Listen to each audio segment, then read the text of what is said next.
All right, I broke these questions down. I put a post out on Twitter and a post out on Instagram. So we're going to start with a question from Twitter, and this comes from John Roberts.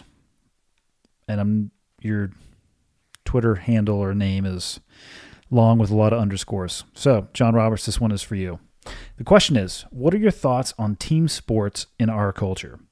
Do people go too far with their fandom, or would that passion just be projected elsewhere in the case of absence of sport? Are you a fan of any, and if so, why? Actually, I added that and. If so, why?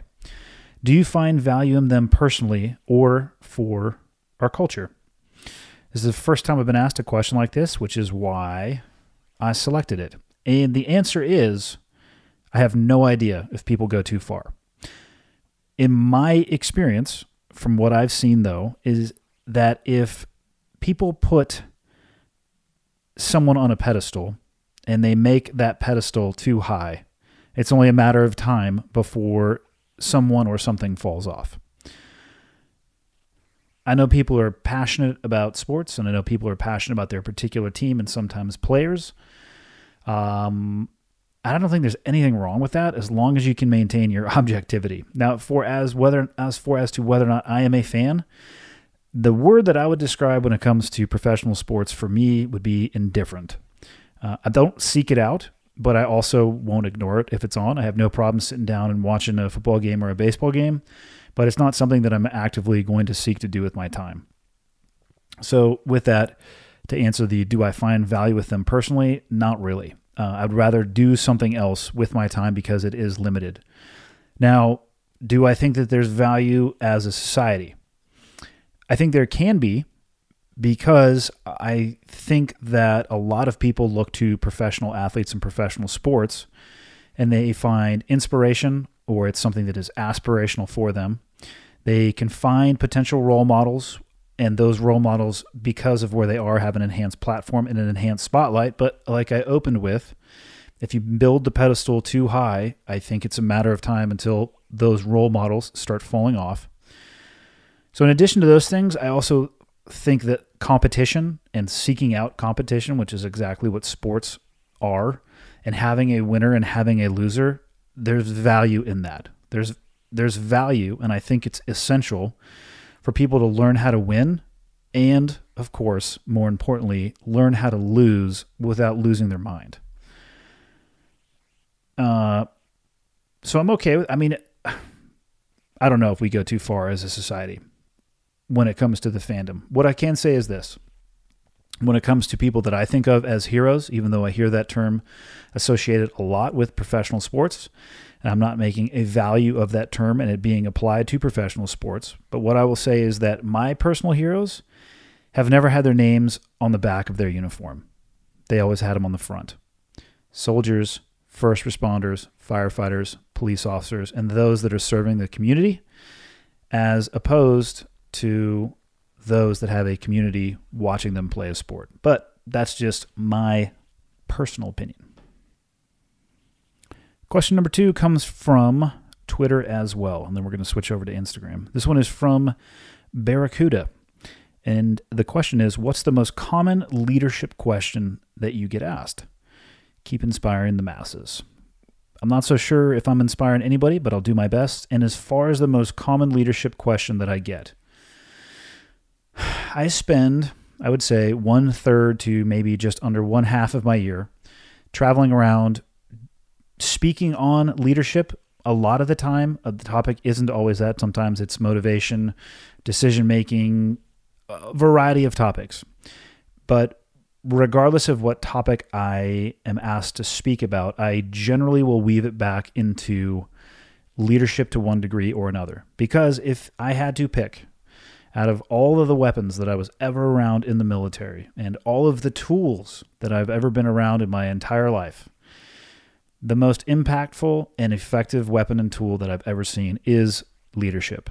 It touches everybody that you're around, and if you're a great leader, you can elicit amazing performance from the people that work for you. And if you suck, you can absolutely destroy amazing people that want to do nothing more than work hard for you.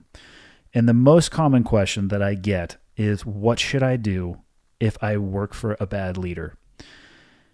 And I am not going to answer that right now because I'm going to do a leadership-specific podcast in the next few weeks, and I'm going to dive into exactly that. But that is certainly when I give a keynote speech or a lecture on leadership, I always leave time for Q&A. Out of 10 events, I would say at least 8, that question comes out of the crowd. It's not usually the first question. It's usually the second or third once people have warmed up a little bit. But it is by far the most common one that I get. All right, we're going to shift gears. We're going to go over to Instagram and continue on with the Q&A. So first question from Instagram is from price.310. And the question is, what is your take on the Jack Ryan series? And the reality is Jack Ryan, I've never heard of her. But I've heard of Jack Carr. Jack space Carr. And that is the series that you should be paying attention to. All right, next question. And I love this question. This is from DooBadad 63. Is that supposed to be DooBadad? I don't know. DooBadad 63. What? Hold on, let me click on your profile. Mark Cutler. Have you ever encountered someone falsely claiming to be a special operator? How did you or how would you handle it? I have heard so many stories in my day of people having encounters with somebody claiming to be a SEAL or claiming to be a Ranger or claiming to be Marine Corps Force Recon. And I don't know if I am not lucky when it comes to that, but I can think of only 2 times in my life where this has happened. One of them was in the last year, and this is what I did about it. First and foremost, hopefully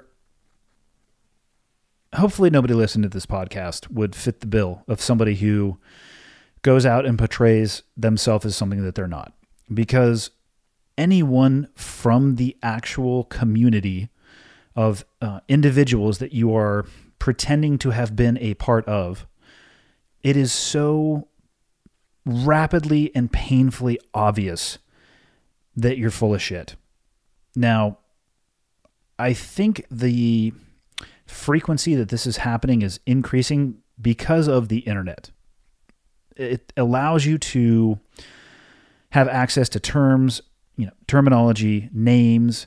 You can get specific commands, all sorts of information that I just wasn't as readily available for people in the past. And there's chat rooms and there's forums, and people who are not from these communities digest this information and they talk about it.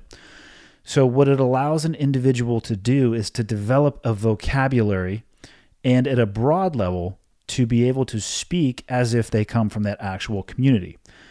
The problem with that is that it doesn't provide any context, and it specifically doesn't provide any nuance that with those terms and that vernacular, all of those things that the context and nuance, those are second nature to people who actually work in that world. So it really only takes one comment or a pairing of terminology that is off, and then the alarm bell starts to go off in your head. I'm talking about, for me, like when I'm listening to somebody talk, I've seen it on or heard it on radio and on television. Like I said, I've only experienced it twice in my life in person, but the alarm bells almost immediately start ringing. And in the SEAL community, I've heard this one before too. I started at SEAL Team 5, in Virginia Beach, which that may sound to people listening to this like, yeah, okay, that makes sense. But to somebody from the community, the number associated with the team actually geographically means something. So all odd number teams are on the West Coast. All even number teams are on the East. So that statement, although the person may sell it and, while wearing their Trident hat, t-shirt, and scarf, they might sell the statement, but if you actually know anything about the community, that's a huge red flag that just went up. Now, as far as how I deal with these people, and the response that I would recommend that you take if you encounter this situation. For me, both times I've encountered this, before I said anything, I asked myself, why is this person doing this? Are they trying to defraud somebody, or is it a situation where their life is so miserable that they would rather live a lie? Not that either of those are recommended or good, but I definitely tried to determine the motives of the individual behind the BS. Now, both times it happened to me, the individual speaking had no idea that I came from the community that they were talking about.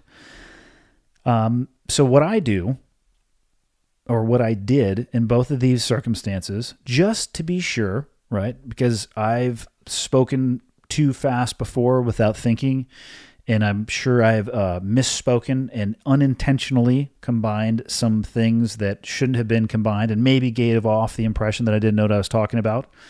So before I did anything, I wanted to at least put out some fishing bait to see if the individual would take it. And I did that by asking questions that absolutely everybody from the community would know. Essentially what I did was gave the individual some rope and said, hey, if you wanted to tie a hangman's noose around your neck for me, I'm going to let you do that. Which is exactly what they did. And from there, you have some options. So I had two of these three options. I'm going to list three options that you have if you are this individual. The first option you have is you can confront the person. And I would say inside of that, you probably have some options as well. One of them could be violently. I have heard about this type of confrontation where somebody went unknowingly and into an environment that was full of people from the community and started talking as if they were also from the community, and it just didn't work out well. And I'm pretty sure they had a big dental bill at the end of it. But I don't recommend doing that. The other option with confrontation, and this is what I did in the most recent occurrence, is I explained to the person that essentially I knew that they were full of it. And I give them the opportunity to come clean. Like the scenario, without giving too many details, this was an older gentleman who was claiming to have served at SEAL Team 3 in Vietnam. Now, to some people listening to this, they might say, oh, okay, that's interesting. The problem is SEAL Team 3 was not around in Vietnam. SEAL Team 1 and SEAL Team 2 were created at the same time, but not SEAL Team 3. So when the individual said that, the alarm bells went off. I'm like, more often than not, my first question to somebody like that would be, what BUD/S class did you go through? And his response was, yeah, the class in 1972. I'm like, okay. So that's enough of a hangman's noose for me. And at that point, I just said, hey, listen, I don't know how many people you talk to about this, but I actually come from the community that you're lying about. Every BUD/S class since the inception of BUD/S has had a BUD/S class number. SEAL Team 3 wasn't even created during the time of Vietnam. And why don't you just do both of us a favor and admit right now that you're full of shit up to your eyes to the point where you almost can't see. You're going to get some interesting reactions. You might get somebody say, no, man, I'm telling you the truth. I'm telling you the truth. Or this individual, they were on the verge of tears because I think this is something that they probably told a lot of people. And I think they fell into the latter category of maybe there just was something going on in their life where it was easier for them to live a lie than address their own issues. And I left it at that. He was apologized profusely. And I just said, hey, you might encounter some people that are going to react to this differently than I do. I have better things to do than to take this any further down the road. So you need to change and stop doing this before you encounter somebody else. And that was really it. So you have the confront option. You also have the ignore option. What I will say about the ignore option, and by that I mean, ignore the fact that somebody is full of it. As long as they're not trying to defraud or do harm, you always have the option of ignoring. And what I'm saying is don't put yourself in danger. It's not worth it. And in the end of the day, nobody cares, and the community can police itself. If you are not from the community and you suspect that somebody that you know is making up lies about it, it's not worth any risk to yourself in any way, shape, or form to call that person out. You can if you want to. I don't recommend it, because if you ignore them, the likelihood of them being able to do anything with that lie is pretty low. Now, if they're defrauding people, if they're offering tactical training or doing something that might put somebody's life, limb, or eyesight in jeopardy, I would say that the confrontation might be necessary. But then I'll throw into the third option. So there's confront, ignore. And then the third thing that I would say is you could contact somebody that you know from the community that you know is legit and let the community handle it in and of itself. There is a loose network of individuals, and there absolutely is a database of every single person that has graduated from SEAL training from its inception. And probably 10 times a week, I don't know, maybe that's high, somewhere between 5 to 10 times a week, I'll see a message come across, and it's very simple. Hey, name check for this individual. I wish I could say most of the time it was legit. I'd say 9 out of 10 times it is not. So confront, use with caution. Ignore, right? Maybe a better option, but use with caution. And then last ditch scenario, or not last ditch, but another option is contact somebody that you may know and let the community that these people are kind of running through the mud, which is what they're doing when they're lying about it. Let that community police itself. The response in doing that will likely be much swifter and justified than you will be able to do. Next question comes from 4Marco_4. Would you ever think about writing a book or advising on a TV show or a movie? I'm not going to say I have been approached about writing a book. I have been asked by many people whether or not I have the intent to write a book.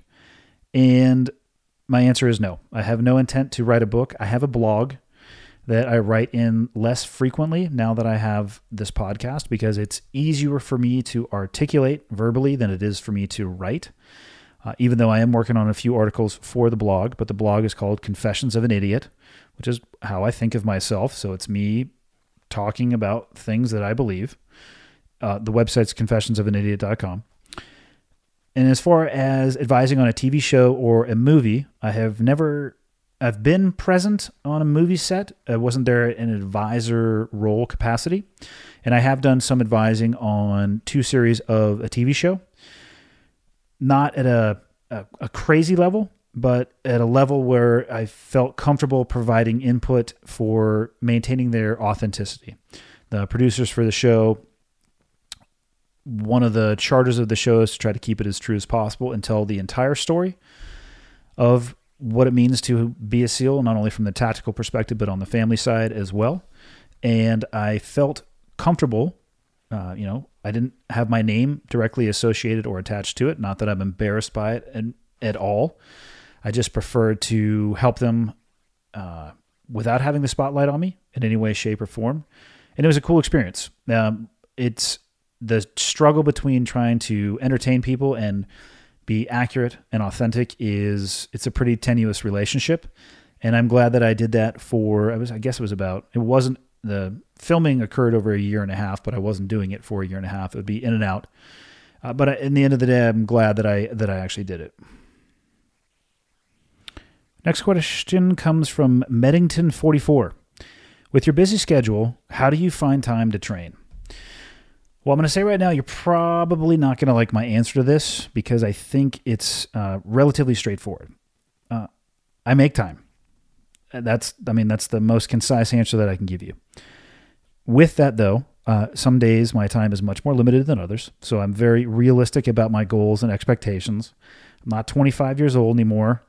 I'm into my 40s, so I got to constantly remind myself where I am in my station of life, but more importantly, where I would like to be in the future. So we all have the same 24 hours, and I didn't mean to be, trite with my response, but we all have the same 24 hours. For me, the success comes from how I structure that time. So in my household, mornings work best. The house is quiet. It's my most productive time with the least amount of distractions.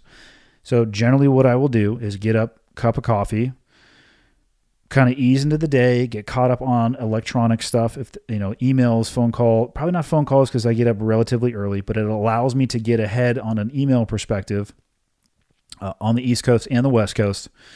Call people early in the morning, get my workout in as early as humanly possible, because then I have the rest of my day to feel good about that. And that's what I go for optimally. Doesn't always work out like that. And if it doesn't work out like that, my theory is get in what you can. Something is better than nothing. And it's better to keep your momentum going with a small workout that is drastically less than you wanted to do than taking 3 days off because you're like, oh, screw it, I can't get to the gym, or I'm not going to do it because I can't fill in the blank, don't have the right equipment. Don't do any of that. Keep the momentum going. I travel quite a bit. Sometimes I'll end up traveling the majority of the day, and I'll get to a hotel. And if you travel as much as I do, you're going to see a vast difference in hotel gyms. Some are amazing, and some have a pull-up bar where the top of the pull-up bar, where you actually wrap your hands around the bar, is 2 inches below the ceiling.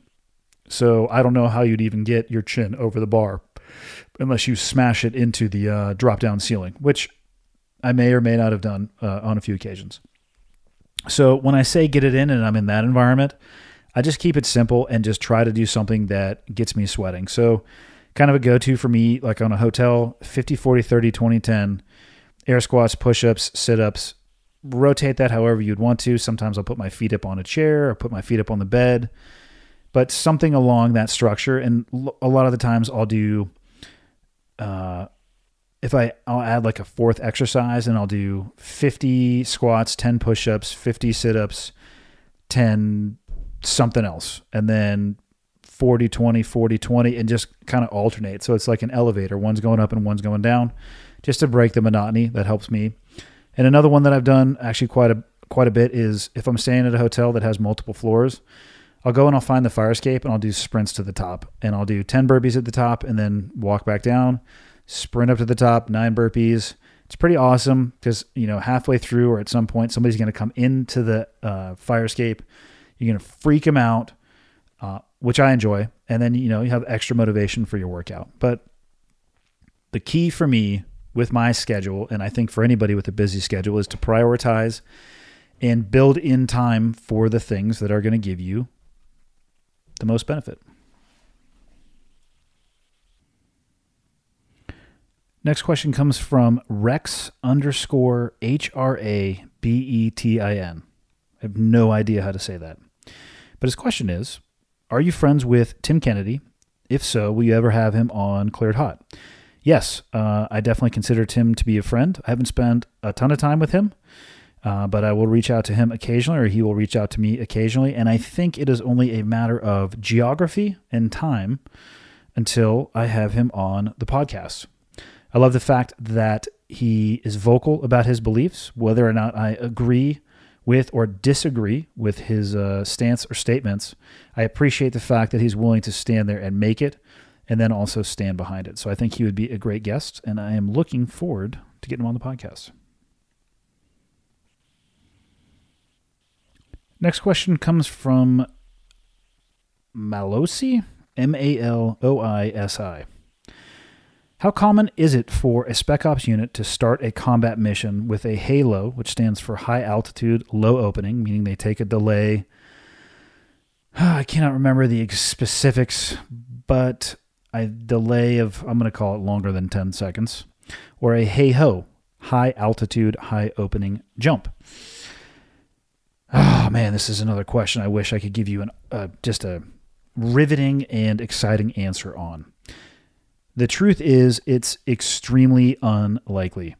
There are very few military commands that actually have the currency, competency, gear, and support to make that a viable option. I would argue that there are 2 commands that are capable of doing it, and the members of those 2 commands know who they are. There are a lot of military units that are military freefall qualified. That means that you have gone to the school, you are qualified as a military freefall parachutist, you receive your jump wings and your parachute pay, but that does not mean that you have the technical ability or knowledge and skill to conduct a military freefall insertion into an operation. The reality is that jumping from a plane in a military operation perspective, hey-ho or hey-low, it's an insertion method, which is the first of 5 phases of any military operation. And it's very likely that the risk involved in just that phase, the first phase, think of the free fall operation as the school bus to get to school to actually do your job. The ride on the school bus should not be the most dangerous portion of your day. It's going to be at night. It's going to be offset from the target at a high altitude, so you're going to be on oxygen. You're going to have to do navigation. You're going to have to link up on the ground. And again, having gone through the military freefall school myself, jumped with a variety of military freefall jumpers and commands, there is a difference between being qualified and having the currency, competency, gear, and support to be able to do it. It looks awesome in the movies. I can't think of the name of the movie right now, but a guy comes like in under canopy with a pistol and a suppressor on the pistol, even though he probably called it a silencer, and a red laser that everybody could see, and he just pew, pew, pew, knocking people off. Yeah, no, it's not like that. Sounds great, or, looks great in movies. It sounds great in the books, but the reality is it has happened very infrequently, and there are very few commands that are actually able to confidently and with a high level of certainty pull that off. All right, changing gears here a little bit away from the military side of the house to the next question. This one comes from Firefighter Connor. What's the worst thing about raising teenage boys? Whew. Well, right now, I have 2. I have a 13-year-old boy who's in 8th grade, and I have a 15-year-old boy who is a freshman in high school. And there are some struggles for sure. My biggest struggle, I feel, is my desire to stay, or my struggle to stay, relevant and important in their life. Paired with they're at an age in their life, they have the ability to make decisions that could potentially impact the rest of their lives. So it's those two things. It's a fear that they're going to do something that's catastrophic, and the fear that I'm just not going to mean as much to them or be as important in their life. Now, the best part about it, though, raising teenage boys, is it is amazing watching my 2 sons turn into the young men that they are becoming. And part of that is them making mistakes. And part of that specifically is them, or me as their dad, giving them the space to make those mistakes. So even though I'm worried about some decisions that they might make, I have to let them make some mistakes on their own. And I talk with them often about this, because guess who's made more mistakes than they ever will in their life, and who's done more dumb things than anybody ever will? Yeah, that's me. And I tell them that. And I tell them to expect mistakes, because it's part of life. And mistakes are okay, and they should be expected. I've made them all. But not learning from your mistake and learning how to not repeat it is absolutely not okay. And it's really hard. It is so freaking hard as a parent, because, I mean, I don't know about anybody else, but I find some of life to just be purely pattern recognition. And I see my kids doing some things like, oh, okay, yeah, I remember doing that. I bet you they're about to fill in the blank. And it might be small and innocuous, or it might be relatively major. But it's hard for me to sit back and let it happen, even though I know that the best thing that I can do for them is exactly that. They have to make the mistakes on their own. I cannot shield them from everything that life is going to throw at them, and the worst thing that I could do is actually try to do that. So the most important thing that I'm focusing on right now is trust. And trust goes both ways. I want my sons and my daughter, I mean, this applies to teenage boys and teenage girls. My daughter's only 10, so I'm specifically just talking about my sons right now, even though I have no reason to think I'll change my opinion when it comes to my daughter. It's critical for me that they trust that I'm going to be there for them and that I'm going to be understanding when they do make a mistake. And I need for them to understand that I have to be able to trust their decision-making and their morals. So it's a two-way street.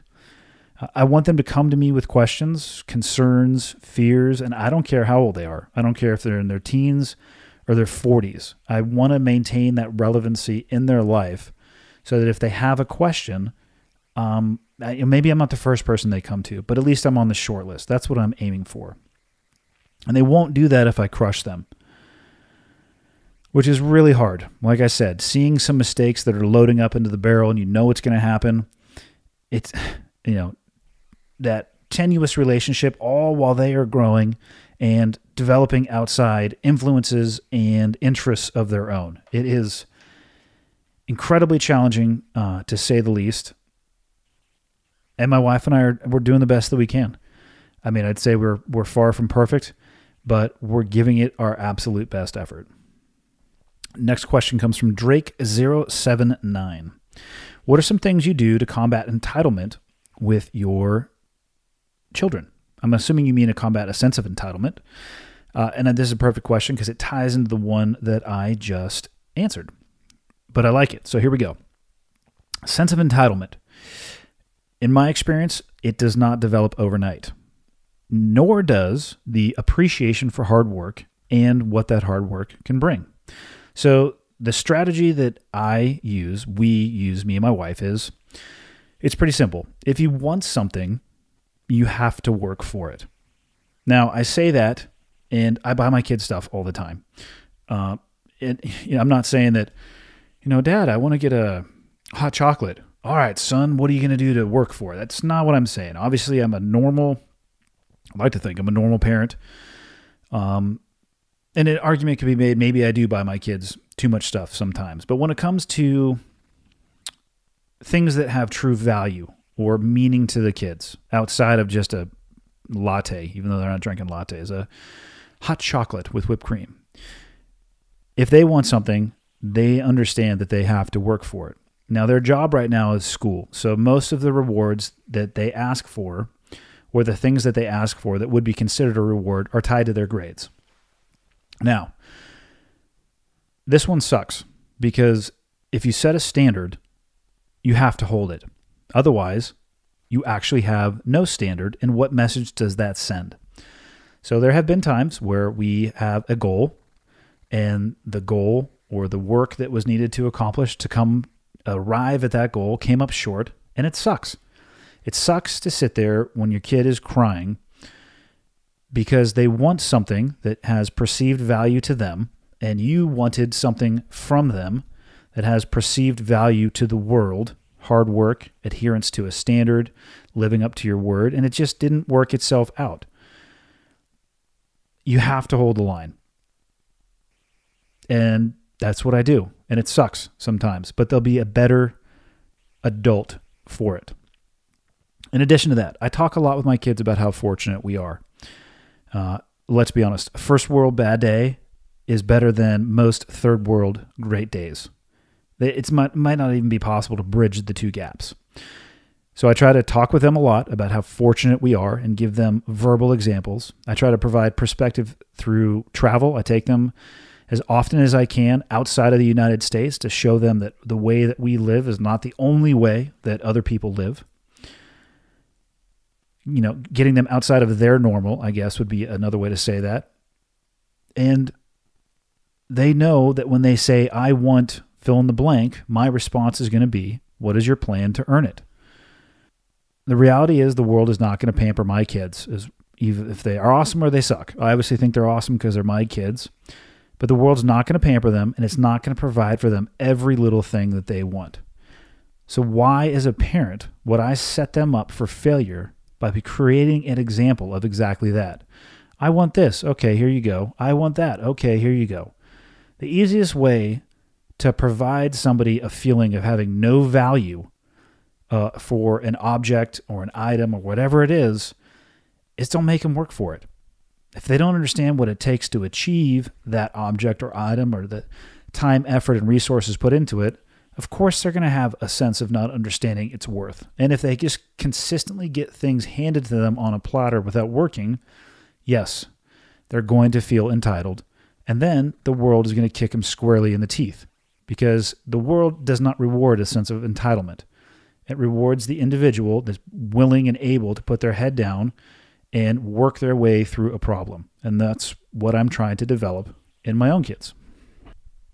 All right, this next question comes to us from Marky Mads. What to do if you're stuck in a job that you hate and you're unsure of what you want to do career-wise? Let us open with this. I am wildly underqualified to answer this question, but, I've actually been in that spot. So I was at this point with my first job outside of the military. The money was okay. It was great. And the job satisfaction was not. It was the exact opposite. The job satisfaction absolutely did not exist. Now, I made a mistake in how I handled this particular situation, which I'll cover in a minute. But here's what I did. It was pretty straightforward. I quit. I went from providing for my family to making $0 overnight. And the decision to take that particular path took me nearly 2 years to recover from. And those 2 years, it was an education. It was interesting, stressful, chaotic, scared out of my mind at times. One of the first things I did when I quit is I went into my garage and literally sold everything that I didn't want, and then lowered our burn rate as much as possible, because I realized very quickly the hole that I had put ourselves into. Stress level was through the roof, and it ended up putting me into a position where I took any job that I can get, which led me to teaching free fall skills to Air Force personnel, specifically the beginning of the AFSOC pipeline, which stands for Air Force Special Operations Command. I received a few questions today about AFSOC. First and foremost, I love them. They're the PJ and CCT. One of the questions was around what particular AFSOC unit is selected to work with Tier 1 units and why. I wish I could give you that answer. I know of one that is traditionally paired with them, but I know almost nothing about the selection process to get there, so I'm really underqualified to answer that particular question as well. But what I can say is I absolutely love them. I've had nothing but great experience working with AFSOC, and I really got to know the community better once I got to this job of actually teaching free fall skills to people at the beginning of their pipeline. But I digress. So making the decision that I did, I put the security of my family in jeopardy from a financial perspective. And that was the mistake that I made. I didn't need to be as violent and aggressive with the decision that I made. I could have, and I should have, looked for my next move first and then quit. And that is, although I will say it again, I'm underqualified to give this advice. The advice that I would give is look before you leap. So for an individual who is stuck at their job and they're unsure of what to do next career-wise, but you're just miserable, I would recommend a few options. One, take a look around. Is there any way that you can change your role? Have you voiced your unhappiness to the person that you work for or your chain of command? You could go ask for some more responsibility. You could ask for more money if that's the issue. You could ask for a lateral transfer, etc. Whatever you think may be missing, explore that. Because if you do decide to quit having all of your questions answered as opposed to having most of them unanswered. Now, if it's unsalvageable, what I would say is, before pulling the plug like I did, just start looking around. What I'm not saying is don't do your current job, the one that you're unhappy with. Do that job, but spend some time outside of your work looking for what could be next. The one thing that I learned, the lesson that I took away from that 2 years that it took for our family to recover from a financial perspective, is that there are no shortages of ways to make money if you're open to opportunities. And once you open yourself up to opportunities, you'll probably be surprised at how many are presented. If you're staying at a job only for the money, chances are you're missing out on a hell of a lot of opportunities somewhere else. If I had stayed at that job, I would not have this podcast right now. I would not have had the opportunity to explore jumping the way that I wanted to and to become a professional skydiver and base jumper.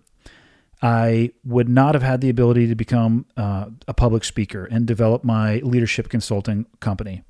And I certainly would not be living in Montana right now. None of that would have happened if I would have closed myself off to other opportunities or stuck with a job that was providing for me only financial benefit, because I was miserable, but I stayed for the money. But again, to answer the question, the one thing I would recommend is just look around before you jump. Second to last question comes from ITCOOG. Itcoog? I don't know. What do you think is the United States' biggest enemy? I think the United States' biggest enemy is the United States itself. We, from the cheap seats, in my own eyes, are consuming ourselves. And there might be some outside influence that is driving that. And I'm not saying that I'm hearing indications that there are in any way, shape, or form. But something is driving us apart. I'm obviously have far fewer laps around the sun than a lot of people. But even in the laps that I do have, I don't know if I've ever seen this country as at least appearing as divided as we are right now. And unchecked, and if we don't find a solution, I don't think our enemy needs to do anything. They can just sit back, eat some popcorn, and watch us destroy ourselves. Last question for the evening, and I think it's a good one to end on, comes from Alex Papajohn 14. How did you come to terms with the possibility of dying for a political objective or certain mission that you did not necessarily agree with? Man, it's okay. That's a deep question. What I will say is the separation between the politics and what I did could not have been greater. Politicians, they can create policy, and they can send me overseas through the right mechanism and chain of command. But their ability to actually touch what I do on the ground, I would say, is at best limited.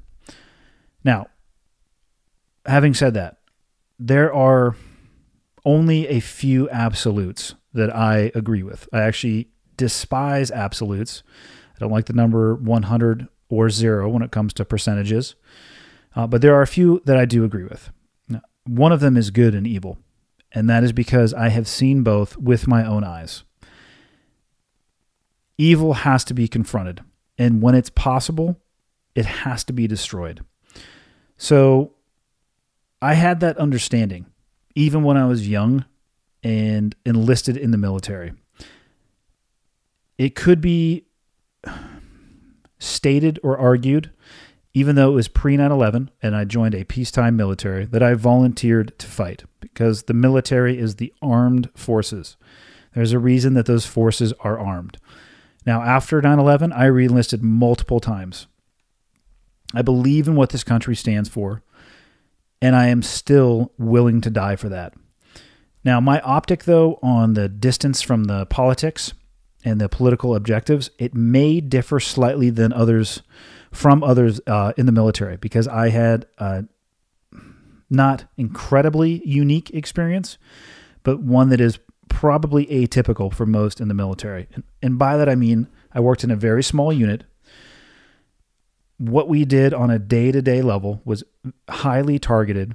It was not our job to own or occupy battle space. And we almost always, if not always, were targeting specific individuals.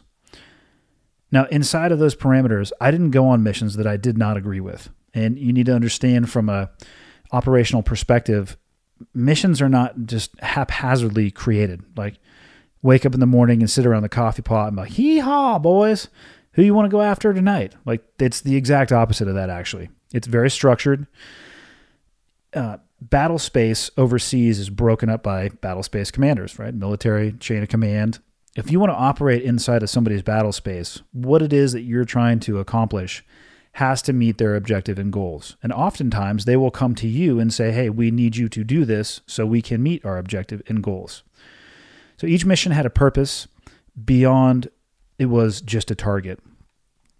And like I said, I didn't go on missions that I didn't agree with. We were targeting individuals and cells and groups that would love to do nothing more than to kill me and everyone I know and burn this country to the ground. Fighting that evil is literally what I signed up for. I did not fight for politics. I fought for my family, and I fought for my neighbors, and I fought so other people would not have to. And I absolutely fought for the person that was shoulder to shoulder with me, that was making the exact same sacrifice that I was. Now, that was my experience. Did some of those people that were in office send me overseas with political intentions in mind? Perhaps. I'm not even going to make a judgment on that. I'll let other people make that judgment. What I will say is, regardless of what their intentions were, it had zero impact on me, zero impact on my actions, and zero impact on what I was fighting for. Those were the only things that I can control, and those were the things that I focused on. And that is it for episode 59. Thanks to everybody for supporting the podcast. There are a couple ways that you can support if you are interested in doing so. You can go to iTunes and you can rate the podcast and you can write a review. Good, bad, ugly. Put the whole thing up there. If you have a suggestion, send it to me. I'll do the best that I can, unless it's you don't like the sound of my voice, because I don't know what I can do about that. I'm not going to invest in a voice box. But if you do have a suggestion, even if it's on a guest, somebody you'd like to hear from, I'm definitely open to. I started this podcast because I wanted to sit down and talk to interesting people. What else? clearedhotpodcast.com. You can purchase gear associated with the podcast. I just take all that money and I basically have it in an account. And if I want to go travel and talk to somebody interesting, it allows me to do so. If I want to buy a microphone, I can do that. All the little who's-y what's-its behind the scenes that make this possible. And what else? Tell somebody about it, I guess. Yeah, that'd be another great way to do it. And that's it. I will see you guys next week. It's going to be on Monday. I'm going to be back on track.